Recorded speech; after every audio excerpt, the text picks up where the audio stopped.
I mean, the other thing you see at year-round is a lot of gifting going on, and we're very much, from our standpoint, we encourage clients to make gifts. I don't know how many times I've told clients, your kids are going to get the money anyway. Why don't you make a gift and at least see them benefit while you're still alive? Mm-hmm. There's some misconception about gifting and gift tax and how that all works. Just for 2024, the maximum amount each individual can give to another individual without any gift tax ramifications is $18,000. A couple, if you're married and have a child, each person could give $18,000, so that's $36,000.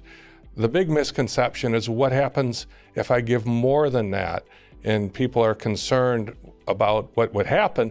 Really, your estate tax exemption, that 13.6 number that's going to 14 million next year, when you make a gift of over the gift limit, that $18,000 number, it just eats away at that. So if you wanted to give your child $100,000 or something of that magnitude, you have to file a gift tax return, a Form 709, but no one's going to owe any tax until you give away the estate tax limit, which would be $14 million.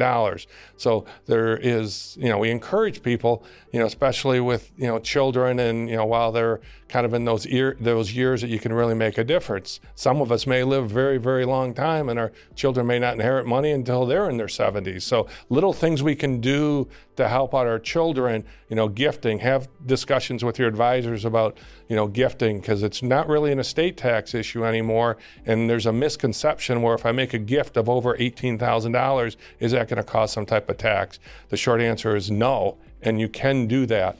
Yeah, and you brought up the example of kids or children, mm-hmm. but you can gift $18,000 to anyone. So if you're feeling charitably inclined, Robert, I would be willing to accept your $18,000. Dan, and if you wanted to go outside and you were on the stadium with your checkbook as people walked in, but if you could do that. I think that might be a good thing for you to do. It'd make you feel good. But in all seriousness, you can. I mean, right? It's not. This is not just for children. This is across the board. So if any individual, I mean, again, I'm using kind of a ridiculous example, but you could gift your neighbors or your friends or grandchildren. It doesn't matter, right? Absolutely. Any individual. Yeah, absolutely.